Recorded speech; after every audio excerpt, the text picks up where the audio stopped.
আসসালামু আলাইকুম এভরিওয়ান। সীমাহীন ভালোবাসা গল্পের 5 নম্বর পার্ট। তো চলো বেশি কথা না কইয়া গল্প শুরু করা যাক। সকালে ঘুম থেকে উঠে রেডি হয়ে নিলাম। সকাল সকাল আম্মু আমাকে রেডি হতে দেখে বলল, কিরে বাবা, এত সকাল সকাল তুই রেডি হয়ে কোথায় যাস? আমি বললাম, আজকে একটা ইন্টারভিউ আছে, দোয়া করিও আম্মু। আম্মু বলল, আচ্ছা বাবা যা, ভালো করে পরীক্ষা দিবি, আর রাতে আমাকে বলে রাখবি না। তুই একটু বস, দেখি আমি কিছু তৈরি করি। আমি বললাম, কিছু করতে হবে না আম্মু, পরে এসে খেয়ে নিব, এখন আমি গেলাম। ভাই বলল, ভাইয়া শোন না। আমি বললাম, ভাই বল, কি হয়েছে? ভাই বলল, আজ থেকে স্কুলে যাব, এজন্য ভাবছিলাম। ভাইয়ের কথা শুনে আমি বুঝতে পারছি ও কি বলতে চেয়েছে। পকেটে ছিল 100 টাকা, কিন্তু কি আর করব, ছোট বোন স্কুলে যাবে, 100 টাকায় বের করে দিলাম। বাসা থেকে বের হয়ে চিন্তা করছি, এখন তো হেঁটে হেঁটে অফিসের সামনে যেতে হবে, সময় তো আছেই, এখন থেকে হাঁটতে থাকি। অফিসের সামনে যেতে যেতে প্রায় 15 মিনিট সময় লেগে গেছে। ওরে বাবা, কত বড় অফিস দেখা যাচ্ছে। আমি তো মনে করছিলাম ছোট অফিস হবে হয়তো। যাই হোক, চাকরি পেলেই হলো। চোখে চশমা লাগিয়ে আমি এমন একটা ভাব নিলাম যেন আমি এই অফিসের বড় একটা কিছু। এখানে আসার আগে সুইটি আমাকে বলেছিল, স্যার, যদি বোকার মতো হয়ে থাকেন তাহলে কেউ আপনাকে দাম দিবে না, একটু স্টাইল মারবেন, দেখবেন সবাই আপনাকে সম্মান করে। আমি ধীরে ধীরে হেঁটে লিফটে চলে গেলাম। লিফটে দরজা বন্ধ করব, তখন দেখে একটা মেয়ে দূর থেকে হাত ইশারা করে বলল, আমার জন্য একটু দাঁড়াও, আমিও যাব। দূর থেকে মেয়েটাকে দেখে মনে হলো বড়লোক বাবার মেয়ে, তবে চোখে বড় একটা চশমা আছে। আমার তো মনে হয় কানাটানা নয়তো ওই মেয়ে, কি জানি তাতে আমার কি। মেয়েটা লিফটে আসতেই ওর শরীর থেকে এত সুন্দর একটা ঘ্রাণ বেরোচ্ছে, যেটা কি বলবো, এমন ঘ্রাণ আমি আগে কোথাও পাই নাই। মেয়েটা চোখের চশমা ঠিক করতে করতে আমার দিকে আড়াল চোখে তাকিয়ে বলল, তোমাকে তো এর আগে কখনো দেখি নাই, নতুন নাকি তুমি? আমিও কম কি, আমি চোখের চশমা খুলে বললাম, আমাকে কি সাধারণ মানুষ মনে হয় আপনার? আমি এই অফিসের নতুন ম্যানেজার, কার সাথে কিভাবে কথা বলতে হয় তা বুঝি জানেন না? মেয়েটা বলল, সরি সরি স্যার, আমি এই অফিসের নতুন চাকরি নিয়েছি তো এজন্য আপনাকে চিনতে পারি নাই। আমি বললাম, থাক, আর সরি বলতে হবে না, তবে তুমি আমার সাথে উপরে যাচ্ছ কেন? এই কথা বলে লিফটের দরজা খুলে মেয়েটাকে বের করে দিয়ে বললাম, আমি আগে উপরে যাই, আর তোমার যদি সময় থাকে তো হেঁটে হেঁটে চলে আসো, কেমন? আমার সাথে যাওয়ার যোগ্যতা তোমার নাই, বুঝলে? মেয়েটা আমার দিকে অগ্নিদৃষ্টিতে তাকিয়ে আছে। আমি লিফটের দরজা বন্ধ করে দিলাম, আর মনে মনে বলছি, যাক বাবা, নিজেকে এই অফিসের ম্যানেজার বানিয়ে নিলাম, আর আমাকে কেউ ধরতেও পারে নাই। লিফট থেকে নেমে অফিসের ভিতরে চলে গেলাম। গিয়ে দেখি আমার মতো আরো 5-6 জন বসে আছে ইন্টারভিউ দেওয়ার জন্য। তবে আমার জন্য আঙ্কেল যেহেতু রিকোয়েস্ট করেছে, তাহলে আমার চাকরি শিওর হবে। বসতে না বসতে আমার ডাক পড়লো ভিতরে যাওয়ার জন্য। আমি উঠে ভিতরে চলে গেলাম, সালাম দিয়ে ভিতরে ঢুকলাম। আর আমার সামনে চেয়ারে যিনি বসে আছেন তিনি এখানকার মালিক, আমি বুঝে গেছি। আমি দাঁড়িয়ে আছি বলে উনি বলল, বসো এখানে। আমি চেয়ারে বসার পর জিজ্ঞেস করলো, তা তোমার নাম কি রিফাত? আমি বললাম, জি স্যার। আঙ্কেল বলল, আমার ফ্রেন্ডের কি হও তুমি? আমি বললাম, উনার মেয়েকে আমি পড়াই, এইটুকু স্যার, আর কিচ্ছু না। আঙ্কেল বলল, আচ্ছা ঠিক আছে, তোমার কাগজপত্রগুলো আমার কাছে দাও। ওনার কথা মতো আমি ওনার হাতে সকল কাগজপত্রগুলো দিলাম। 10 মিনিটের মতো উনি আমার সকল কাগজপত্রগুলো দেখে বলল, সবকিছু তো ভালোই আছে, এর আগে কি কোনো জায়গায় চাকরি করেছো? আমি বললাম, না, ট্রাই করিনি। আর আমি বলতে পারি, যদি আমাকে একটা সুযোগ দেন আমি আমার সবটা দিয়ে চেষ্টা করব স্যার।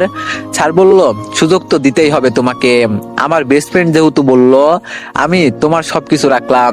এক কাজ করো, তুমি আমার মেয়ের সাথে কথা বলে আসো, দেখো না কি বলে। আমি বললাম, আপনার মেয়ে কি? আঙ্কেল বলল, আমার মেয়ে অফিসের ম্যানেজার, আর আমি তো কয়েকদিন পর চলে যাব, এজন্য ওকে সবকিছু শিখিয়ে দিচ্ছি। তুমি গিয়ে বলবে স্যার আমাকে আপনার কাছে পাঠিয়েছে, তাহলেই হবে, আর কিছু বলতে হবে না। আমি বললাম, আচ্ছা ঠিক আছে। স্যারের রুম থেকে বের হয়ে পিয়নকে ম্যানেজারের রুম জিজ্ঞেস করতেই হাত ইশারা করে দেখিয়ে দিল। আমি ম্যানেজারের রুমের সামনে চলে গেলাম, দরজার সামনে দাঁড়িয়ে বললাম, আমি কি ভিতরে আসবো ম্যাডাম? ভিতর থেকে উত্তর আসলো, ভিতরে আসো। তবে আমি ভিতরে তো তেমন কাউকে দেখতে পারছি না, তাহলে আওয়াজই বা আসলো কোথা থেকে? কি জানি বাবা, কই আসলাম আমি? আমি দরজা পার করে ভিতরে চলে গেলাম। আশেপাশে আমি খুঁজতে লাগলাম যে আওয়াজ কোথা থেকে আসছে, কিন্তু এখানে তো তেমন কাউকে দেখতে পারছি না। আমি হেঁটে হেঁটে ভিতরে যাচ্ছি, হঠাৎ করে পায়ে পা লেগে হুমড়ি খেয়ে টেবিলের উপরে পড়ে গেলাম।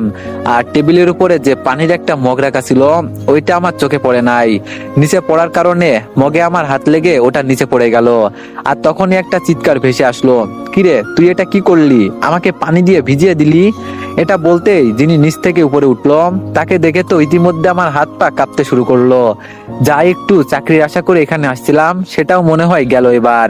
লিফটে যাকে আমি ম্যানেজারের পরিচয় দিয়ে এখানে আসছি তিনি এখানকার ম্যানেজার, তবে মগের সবটা পানি ওনার উপর পড়ার কারণে উনি পুরোপুরি ভিজে গেছেন। অফিসের ভিতরে তো আর রাগে চিৎকার দিতে পারবে না, এজন্য চোখ গরম করে দাঁতে দাঁত কামড়ে বলল, তা ম্যানেজার সাহেব আমাকে এভাবে ভিজিয়ে দিলেন কেন? তোরে এত বড় সাহস কে দিয়েছে রে? আমি বললাম সরি ম্যাডাম, ভুল হয়ে গেছে, মাফ করে দিবেন। আমি ভিতরে আসার সময় এত কিছু খেয়াল করি নাই, ভাবলাম ভিতরে কেউ নেই, তাহলে আওয়াজ আসলো কোথা থেকে, আর আমি জানতাম না আপনি নিচে ছিলেন। ম্যাডাম মুখের পানি মুছে বলল, এই দিকে আই তো তোরে একটু দেখি। আমি ওনার সামনে যেতে আমার গালে ঠাস ঠাস করে দুইটা চড় দিয়ে বলল, এটা যদি অফিস না হতো রে তাহলে তোরে মেরে মেরে এমন অবস্থা করতাম, মন চাইছে। আমি বললাম সরি ম্যাডাম, আমার ভুল হয়ে গেছে, মাফ করে দেন। ম্যাডাম বলল, শার্ট খোল তোর। আমি ওনার দিকে চোখ তুলে তাকিয়ে বললাম, জি ম্যাডাম। ম্যাডাম বলল, তোরে বলছি শার্ট খুলতে, যেটা বললাম সেটা কর, এত বেশি কথা বলিস কেন? আমি ওনার রাগ দেখে ভয় পেয়ে গেলাম, ওনার কথা মতো শরীর থেকে শার্ট খুলে দিলাম। ভাগ্য ভালো যে নিচে একটা গেঞ্জি ছিল। ম্যাডাম আমার হাত থেকে শার্ট নিয়ে বলল, এখানে দাঁড়িয়ে থাক, আমি ভিতর থেকে ফ্রেশ হয়ে আসছি, কেউ আসলে বলবি আমি একটু কাজে বাইরে গেছি। আমি বললাম, জি আচ্ছা ম্যাডাম। এই কথা বলে ম্যাডাম ওয়াশরুমে চলে গেল। ম্যাডাম যেতে আমি বড় একটা নিঃশ্বাস নিলাম। আহা, এখন একটু শান্তি লাগছে, মনে হচ্ছে যেন এতক্ষণ জমের সামনে দাঁড়িয়েছিলাম। বাবা চোখ দেখে মনে হচ্ছিল যেন আগুন বেরোচ্ছে। আর আমি কত বড় একটা বোকা, আসছে এই অফিসে চাকরি করতে, আবার যিনি অফিসের ম্যানেজার তার কাছে আমি নিজেকে বড় বানিয়ে নিলাম। এখন হলো তো, এটাকে বলে নিজের হাতে নিজের মান সম্মান খাওয়া। ভ্যাট, এখানে আর কতক্ষণ এভাবে দাঁড়িয়ে থাকবো, এর থেকে গিয়ে একটু বসি না। আর ম্যাডাম দরজা খুলে তো বের হবে, তখন আমি সাথে সাথে দাঁড়িয়ে যাব। মাথা নিচু করে টেবিলে দেখতে লাগলাম, কি সুন্দর করে সবকিছু সাজিয়ে রাখছেন উনি। আর এই মেয়ের পাওয়ার কিন্তু খুব বেশি, বাবা হলো মালিক আর মেয়ে ম্যানেজার, সবকিছু তো ওদের হাতে। কিরে, আমি কি তোরে বসতে বলছি? আমি মাথা উঁচু করে দেখি ম্যাডাম ওয়াশরুম থেকে বের হয়েছে, তবে উনি আমার শার্ট পরেছে, ওনার জামা পানিতে ভিজে গেছে হয়তো, এজন্য উনি আমার শার্ট পরেছে, তবে এই গরিবের কাপড় পরেছে উনি। কতটা যে ভালো লাগছে আমার বলার বাইরে। ম্যাডামের কথা শুনে আমি সাথে সাথে চেয়ার থেকে দাঁড়িয়ে বললাম, আসলে ম্যাডাম অনেকক্ষণ হলো তো এখানে আসছি, তাই ভাবলাম আপনি ভিতরে গেছেন, কখন আসেন তাই আর কি। ম্যাডাম বলল, বেয়াদবের বাচ্চা, কাকে কিভাবে সম্মান করতে হয় জানিস না? এখানে তোরে কে পাঠিয়েছে? আমি বললাম, স্যার বলছে আপনার সাথে দেখা করতে। ম্যাডাম বলল, তোর নাম কি রিফাত? আমি বললাম, জি ম্যাডাম। ম্যাডাম বলল, সুইটি তো বলল, আপু আমার স্যার কিন্তু খুব ভালো, আর তুই তো দেখি আস্ত জলজান্ত বেয়াদব। আমি বললাম, ম্যাডাম আমি সরি বলছি তো, তখন ভাবছিলাম হয়তো আপনি অফিসে চাকরি করেন এজন্য। ম্যাডাম বলল, এজন্য কি? আমি বললাম, সরি ম্যাডাম। ম্যাডাম বলল, সুইটি যদি আমার কাছে অনুরোধ না করতো তাহলে তোরে ঘাড় ধাক্কা দিয়ে বের করে দিতাম, বেয়াদব কোথাকার। আমি বললাম, ম্যাডাম আমি এখানে চাকরি করার জন্য আসছি, আর আপনার ঘাড় ধাক্কা দিয়ে বের করতে হবে কেন? আমার কি হাত পা নাই? আমি হেঁটে হেঁটে বের হয়ে যেতে পারবো। এমন নয় তো এই চাকরি না করলে আমার পেট চলবে না, যাই করেন অসম্মান করবেন না ম্যাডাম। ম্যাডাম বলল, ও তাই নাকি? আমার কথাগুলো তোর গায়ে লাগলো? এত যেহেতু নেতিবাচক কথা বলতে পারিস, তাহলে তোর আর এই অফিসে চাকরি করার কি দরকার আছে? যা, বের হয়ে যা। আঙ্কেল ভিতরে এসে বলল, আম্মু সব সময় রাগ দেখালে হবে? আমি তোরে কতবার বলছি অফিসের কারোর উপর এত রাগ দেখাবি না, তোর রাগের কারণে আমার কত বড় ক্ষতি হয় জানিস তুই? আর ওর জন্য আমার বেস্ট ফ্রেন্ড আমাকে রিকোয়েস্ট করেছে, ওকে যদি ফিরিয়ে দিই আমার মান সম্মান থাকবে বুঝি? ম্যাডাম ওনার বাবাকে দেখে বলল, কিন্তু বাবা। আঙ্কেল বলল, দেখ মা, আমি কোনো কিছু শুনতে চাই না, তুই এই ছেলেকে ওর কাজ বুঝিয়ে দে। আমি এখন গেলাম, আর এই শার্টটা আমার চিনা চিনা লাগছে, একটু আগে যেন আমি স্যারকে আর কিছু বলতে না দিয়ে বলল, বাবা তুমি যাও বলছি। রাগে কিন্তু আমি এখন যা ইচ্ছা তাই করে ফেলবো। স্যার বের হতে হতে বলল, নতুন ছেলে দেখিস, আবার ভয় দেখাস না। স্যার চলে যেতেই ম্যাডামের মুখ পাকা টমেটোর মতো লাল বর্ণ ধারণ করলো। হয়তো আমার উপর উনি ওনার রাগ দেখাতে পারছে না এই জন্য, তবে আমার এসব কথা বলা ঠিক হয় নাই। ম্যাডাম এবার আমাকে বলল, বস এখানে। আমি ম্যাডামের সামনে বসে গেলাম। আমি বসতেই উনি বলল, নাম কি তোর? আমি বললাম, নামটা তো জানেন, তাহলে আবার জিজ্ঞেস করছেন কেন? ম্যাডাম চোখ থেকে চশমা খুলে হাত থেকে কলম রেখে বলল, ম্যানেজার কি আমি না তুই?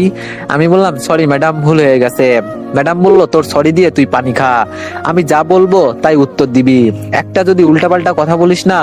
আমি বললাম, জি ম্যাডাম, আমার নাম রিফাত। এক এক করে ম্যাডাম আরো অনেক কিছু জিজ্ঞেস করলো, আমি সবকিছু বললাম। উনি আমার মুখ থেকে সবকিছু শুনে শেষে দাঁড়িয়ে বলল, চল আমার সাথে, আমি তোরে তোর ডেস্ক দেখিয়ে দিচ্ছি। আমি ওনার পিছনে পিছনে যেতে লাগলাম। আমাকে একটা মেয়ের পাশে নিয়ে বসিয়ে বলল, এখন তোর এই মেয়ে কাজ দেখিয়ে দিবে, ও যা যা বলবে তাই করবি, আর যাওয়ার আগে আমার থেকে বইগুলো নিয়ে যাবি। আমি বললাম আচ্ছা ঠিক আছে ম্যাডাম। ম্যাডাম বলল, আর একটা কথা, আমাকে ম্যাডাম বলবি না। আমি বললাম তাহলে কি বলবো আপু? ম্যাডাম বলল, ইস মন চাইছে তোরে যে কি করতে। আমি চুপচাপ বসে আছি। উনি সব সময় এত রাগ দেখাই কেন, এটাই তো আমি বুঝি না। যাওয়ার আগে ম্যাডাম বলে গেল, আমাকে ম্যাম বলবি, মনে থাকে জানো। মনে মনে বললাম, ম্যাম আর ম্যাডামের মাঝে আবার কি পার্থক্য আছে? কি জানি, উনি সবকিছু জানেন। তবে আঙ্কেল আর সুইটি যদি না বলতো, তাহলে আমার চাকরি করতে হতো না, এই চাকরিটাও চলে যেত। ম্যাডাম যাওয়ার আগে যেই মেয়েটাকে বললো আমাকে কাজ দেখাতে, সেই মেয়েটা আমাকে বলল, আজকে কি তুমি নতুন জয়েন করেছো নাকি? আমি বললাম জি, নতুন জয়েন করেছি। তবে আপনাকে কি ম্যাডাম বলতে হবে? মেয়েটা হাসি দিয়ে বলল, না না, আমাকে তা বলতে হবে না, আমার নাম বন্যা, তুমি বন্যা বলেই ডাকতে পারো। আমি বললাম আচ্ছা ঠিক আছে, এখন বলেন আমাকে কিভাবে কি করতে হবে। একটু একটু করে হাত ধরে বন্যা আমাকে সবকিছু দেখিয়ে দিতে লাগলো। অল্প স্বল্প করে কাজ করতে লাগলাম। এর মাঝেই পিয়ন এসে বলে গেল, আমাকে নাকি ম্যাডাম ডাকছে। ধুর বাবা, এখন আবার কি বুঝলাম না, এই মেয়ে আমাকে কি পেয়েছে। আরে আমি কি কাকে কি বলছি, উনি তো এখানকার ম্যাডাম। ডেস্ক থেকে উঠতেই বন্যা বলল, অফিসের সবাই ওনাকে কিন্তু ভয় পায়, যাও দেখো তোমাকে কি বলে। আমি চুপচাপ হেঁটে ম্যানেজারের কেবিনের সামনে গিয়ে বললাম, আমি কি ভিতরে আসবো ম্যাম? ম্যাম বলল, ভিতরে আই। আমি ভিতরে যেতে কতগুলো বই আমার কাছে দিয়ে বলল, এগুলো আজকের ভিতরে শেষ করে কাল বইগুলো জমা দিবি আমাকে। আর কিভাবে শেষ করবি তা আমি জানি না, যদি এক পৃষ্ঠা থেকে একটা কিছু ভুল হয় তো তোর খবর আছে, এই বলে দিলাম। এত বই দেখে আমি ভয় পেয়ে গেলাম। এতগুলো বই পড়ে আজকের দিনের ভিতরে কিভাবে শেষ করব, আমার মাথা ঘুরতেছে বইগুলো দেখে। আমি বইগুলো হাতে নিয়ে বললাম, ম্যাম এতগুলো বই দিনে কিভাবে? ম্যাম আমার দিকে আবার সেই রাগী দৃষ্টিতে তাকিয়ে বলল, চাকরি করার ইচ্ছা আছে নাকি নাই? যদি ইচ্ছা থাকে তো আমার কথা শোন, নইলে চুপচাপ এই অফিস থেকে বের হয়ে চলে যা, অযথা আমার সময় নষ্ট করবি না। এখন এখান থেকে যা বলছি, বাসায় গিয়ে পড়তে থাক। বইগুলো হাতে নিয়ে মনে মনে বললাম, কে যে আমাকে বলছিল এখানে চাকরি নিতে, এর থেকে বসে থাকাটাও ভালো ছিল। বইগুলো নিয়ে বের হতেই আমাকে দেখে সবাই হাসতে লাগলো। আমি আমার ডেস্কের সামনে গিয়ে বন্যাকে বললাম, সবাই আমাকে দেখে এভাবে হাসতেছে কেন বলতো? বন্যা বলল, তোর মতো নতুন মুরগি পেয়েছে এজন্য হাসছে। আমি বললাম, মুরগি মানে? বন্যা বলল, এখন তোরে কিছু বলা যাবে না, কয়েকদিন যাক, পরে সবকিছু বলবো। এখন বাসায় গিয়ে পড়া শুরু কর, নইলে তোর খবর আছে। আমি এক বুক দুঃখ নিয়ে অফিস থেকে বের হয়ে গেলাম। অফিস থেকে বের হয়ে আনমনে হাঁটতে লাগলাম, আর চিন্তা করছি আমি এতগুলো বই কিভাবে পড়ে শেষ করব। কিন্তু আমার মাথায় শুধু একটা কথাই আসছে, যে তখন আমাকে বন্যা বলল যে আমাকে নাকি নতুন মুরগি পেয়েছে, এই কথার অর্থ কি? এটাই তো আমি বুঝলাম না। এর মাঝেই আমার সামনে একটা মাইক্রো এসে দাঁড়ালো। মাইক্রো দেখে আমি বুঝে গেছি যে সুইটি এসেছে। আর আমার কথাও ঠিক তাই হলো। সুইটি গাড়ি থেকে নেমে ড্রাইভারকে বলল গাড়ি নিয়ে বাসায় চলে যেতে, আর ড্রাইভার ওর কথা মতো গাড়ি নিয়ে চলে গেল। সুইটি আমার হাতে এতগুলো বই দেখে বলল, কি ব্যাপার স্যার, মনে হচ্ছে জানো আপনি আবার নতুন করে পড়াশোনা শুরু করছেন। আমি বললাম, আর বলো না এই কথা, তোমার বোন এতগুলো বই ধরিয়ে দিয়েছে, আর এগুলো আজকের ভিতরে শেষ করে দিতে হবে। এতগুলো বই কিভাবে শেষ করব বলো তুমি? সুইটি বলল, ও আচ্ছা এই কথা, আমি আপুকে বলবো নি, এত টেনশন নিয়েন না। আমি বললাম, তো তুমি আমাকে দেখলে কিভাবে? সুইটি বলল, রাস্তার পাশ দিয়েই তো যাচ্ছিলাম, আর হঠাৎ করে আপনাকে দেখি, তাই ভাবলাম স্যারের সাথে কিছুটা সময় কাটাই। আমি বললাম, আমার সাথে সময় কাটাতে হবে না, এখন তুমি বাসায় চলে যাও, ঠিক আছে? সুইটি বলল, হ, আপনি বললেই কি আমি এখন বাসায় চলে যাব? স্যার আপনার সাথে বসে চা খাওয়ার ইচ্ছা হচ্ছে, চলেন না? আমি বললাম, রাস্তার পাশে দাঁড়িয়ে এইসব কি আবদার করে বসো তুমি, এগুলো কিন্তু ঠিক না সুইটি। সুইটি আমার হাত থেকে কতগুলো বই নিয়ে বলল, কি ঠিক আছে আর কি ভুল এত কিছু আমি জানি না, আমি যেটা বলছি সেটা করতে হবে, নইলে কিন্তু আমি এখানে বসে কান্না করব। আমি বললাম, মাঝে মাঝে যে এত পাগলামো করো, এগুলো কিন্তু আমার একদম পছন্দ হয় না, বুঝলে? কেন এমন করো বলো? এখন বাসায় গিয়ে পড়ো, যাও। সুইটি বলল, আপনি যাবেন নাকি তাই বলেন, আমি এত কিছু আপনার মুখ থেকে শুনতে চাইছি না, আমি আপনার জন্য কত কিছু করছি, আর আপনি? এই মেয়ে এখন আমাকে ইমোশনাল করে ফেলবে বুঝছি, এর থেকে বরং ওর কথা শুনে যাওয়াই ভালো। আর ও তো আমার কাছে বড় কোনো আবদার করে নাই, এক কাপ চা তো ঠিক আছে। আমি মুখে হাসি টেনে বললাম, ঠিক আছে বাবা, তবে বিলটা কিন্তু তুমি দিয়ে দিবে। সুইটি বলল, আপনি আমার স্যার, এই কথা কি বলতে হয়? আপনাকে কিভাবে সম্মান করতে হয় এটা আমার জানা আছে, চলেন না শুধু। সুইটি জোরাজোরিতে একটা দোকানের সামনে গিয়ে বসলাম। দোকানে বসতেই সুইটি বলল, মামা আমরা ভিতরে গিয়ে বসলাম, ভিতরে কাউকে আসতে দিবেন না কিছুক্ষণের জন্য, আর এজন্য আমি বাড়তি টাকা দিব, ঠিক আছে? দোকানদার আমাদের দেখে একটা হাসি দিয়ে বলল, আচ্ছা ঠিক আছে ম্যাডাম, আপনারা ভিতরে গিয়ে বসেন, আমি আপনাদের জন্য স্পেশাল চা বানিয়ে নিয়ে আসছি। সুইটি আর আমি ভিতরে গিয়ে বসলাম। চেয়ারে বসতেই সুইটি বলল, স্যার কিছু মনে করবেন না, এমনটা করছি কারণ যদি আমার বাবা দেখে ফেলে এজন্য। আমি বললাম, থাক, আর কিছু বলতে হবে না তোমাকে, এখন তাড়াতাড়ি চা খেয়ে আমরা বিদায় হই, কি বলো? সুইটি বলল, এত তাড়াহুড়ো কিসের আপনার? শুধু আমার কাছে আসলেই তাড়াহুড়ো করেন, এটা কিন্তু ঠিক না স্যার। দোকানদার মামা আমাদের চা দিয়ে বলল, যত ইচ্ছার সময় পার করেন ম্যাডাম, এখানে কেউ আসবে না, চিন্তা করবেন না। চা খেতে খেতে সুইটির সাথে টুকটাক কথা বলছি। হঠাৎ করে সুইটি আমার চায়ের কাপটা নিয়ে ওর চায়ের কাপে সবটা চা ঢেলে দিয়ে আমার হাতটা শক্ত করে ধরে সবটা চা আমার হাতের উপর ঢেলে দিল। আমি বললাম, এই এই কি করছো? হাত তো পুড়ে যাচ্ছে, হাত ছাড়ো আমার। ছুটি বলল, পুড়ে জ্বলে ছাই হয়ে যাক না স্যার, এমন করলে মহব্বত ভালোবাসা বাড়ে নাকি? আমি তো সেটাই করলাম, এখন আমি আপনাকে কিছু কথা বলতে চাই। আমি বললাম, কথা পরে বলবে, আগে আমার হাত ছাড়ো। ইস, আমার হাতটা আজকে গেল। সুইটি বলল, স্যার গরম চা আমাদের হাতে দেওয়ার জন্য আমার হাতটা মনে হচ্ছে যেন পুড়ে যাচ্ছে, আমার এখন চিৎকার করতে ইচ্ছে করছে, এতটা পরিমাণে কষ্ট হচ্ছে আমার, কিন্তু আপনার মুখের দিকে তাকিয়ে দাঁতে দাঁত কামড়ে এগুলো সহ্য করে নিলাম। আপনি কি বোঝেন না স্যার, আপনার যদি হাত জ্বলে পুড়ে ছাই হয়ে যায় তাহলে তো আমি একটা মেয়ে, আমার কি অবস্থা হবে একটু চিন্তা করেন আপনি। কান্না করতে ইচ্ছে করছে আমার। সুইটির কথা শুনে আমি অবাক হয়ে গেলাম। ও যা বললো সবকিছু তো ঠিক কথা, আসলেই তো ওর চোখের কোণে পানি চলে আসছে, আর আমি বোকার মতো শুধু কথা বলেই যাচ্ছি। জানি না সুইটিকে দেখে এখন আমার কি হয়েছে। ওর হাতটা আরো জোরে চেপে ধরে চোখের দিকে তাকিয়ে বললাম, কিছু কি বলতে চাও আমাকে? সুইটি বলল, স্যার আমি অনেক কিছু বলতে চাই, আজকে আমি আমার মনের কথা বলতে চাই, আমাকে ফিরিয়ে দিবেন না তো বলেন? আমি বললাম, তোমার আবার মনের কথা আছে নাকি? আচ্ছা আগে বলো, আমি শুনি তুমি কি বলতে চাও। সুইটি বলল, আমি জানি না কোনটা ভালোবাসা আর কোনটা প্রেম, কিন্তু ঘুম থেকে উঠলে সবার আগে তোমার কথা মনে পড়ে। সারাদিন শত কাজের ফাঁকে ভাবি তুমি কি করছো, শত চিন্তা দূর হয়ে যায় তোমার সাথে 10টা মিনিট কথা বললে।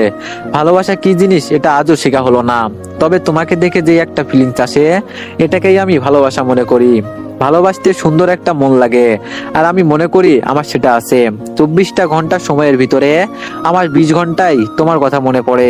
যদি এমন হতো সব সময় আমি তোমাকে কাছ থেকে দেখতে পেতাম তাহলে আমার থেকে আর কেউ খুশি হতো না। এত বড় একটা গোলাকার পৃথিবী, কিন্তু এই পুরো পৃথিবীতে আমার কেবল তোমাকেই ভালো লাগে, হয়তো এটাই ভালোবাসা। আমি কিছু জানি না, বুঝি না, তবে আপনাকে আমার লাগবে এটাই জানি। মোট কথা তোমার প্রতি আমার ভালোবাসা মুখে বা লিখে প্রকাশ করতে পারবো না, শুধু বলবো অনেক ভালোবাসি তোমায়। আমি হাসি দিয়ে বললাম, খুব সুন্দর ভালোবাসার কথা বললে তো, যেভাবে ভালোবাসার কথা বলছো আমি তো মনে করছি সিরিয়াসলি, কিন্তু এগুলো তো আসলে অভিনয়, তাই তো? সুইটি বলল, কে বলেছে এগুলো অভিনয় স্যার? আমি আপনাকে প্রপোজ করেছি, আপনি কি বলেন এইসব? আমি বললাম, থাক, আর অভিনয় করতে হবে না, আমি বুঝে গেছি। সুইটি ওর মাথায় হাত দিয়ে বলল, আমি কসম করে বলছি স্যার আপনাকে, আমি যা বলছি মন থেকে বলছি, আমি আপনাকে ভালোবেসে ফেলেছি স্যার, আমাকে আপনি ফিরিয়ে দিবেন না। এত তাড়াতাড়ি যে কারো প্রেমে পড়ে যাব এটা আমি ভাবি নাই, বিশ্বাস করেন স্যার, আমি আপনাকে খুব ভালোবেসে ফেলেছি। আমি বললাম, এই তোমার কি মাথা খারাপ হয়েছে? এইসব কি কথা বলছো? আমি এখানে এসেছি কয়েকদিন হলো, আর এর ভিতরে ছিছি আমি ভাবতেও পারি নাই। সুইটি আমার হাত ঝাঁকি দিয়ে বলল, আমি মরে গেলে আপনি খুশি তো স্যার? আমি বললাম, উল্টাপাল্টা কথা বলতে হবে না, এখন বাইরে চলো, আমি বাইরে দাঁড়িয়ে আছি, বিলটা দিয়ে আসো। এই কথা বলে আমি বইগুলো হাতে নিয়ে বাইরে চলে গেলাম। কিছুক্ষণ পর সুইটিও চলে আসলো, ওর চোখ লাল হয়ে গেছে, চোখের পানি মুছে মুখের অবস্থা খারাপ করে ফেললো। আমি একটা রিক্সা ডেকে উঠে গেলাম, আর আমার পাশে সুইটি চুপচাপ উঠে বসে গেল। রিক্সা তার আপন গতিতে চলতে লাগলো। সুইটির দিকে তাকিয়ে দেখি ওর মন খারাপ করে বসে আছে। ওর মন খারাপ দেখে বললাম, দেখো আমি তোমার স্যার, তোমার বাবা আমাকে বিশ্বাস করে আমাকে তোমাদের বাসায় জায়গা দিয়েছে, আর তুমি যে সুন্দর এমনটা নয়, কিন্তু আমার মতো গরিব একটা ছেলের পক্ষে তোমাকে ভালোবাসা সম্ভব নয়। আমার কথা শুনে সুইটি রিক্সা থামিয়ে রিক্সা থেকে নেমে রিক্সা ভাড়া দিয়ে বলল, আপনি নামেন, আপনার সাথে কথা আছে। আমি বললাম, আবার কি পাগলামো করতে চাইছো তুমি? সুইটি বলল, আপনাকে নামতে বলছি আমি। এই মেয়ে আমাকে পাগল বানিয়ে দিবে আজকে। এভাবে ও আজকে পাগলামো করবে জানলে আর ওর সাথে আসতাম না। রিক্সা থেকে নেমে একটু দূরে একটা নিরিবিলি জায়গায় ও আমাকে নিয়ে গেল। ওর মাথা থেকে একটা পিন বের করে ওর হাতের মাঝে জোরে একটা টান বসিয়ে দিল, আর সাথে সাথে ওর হাত থেকে রক্ত পড়তে লাগলো।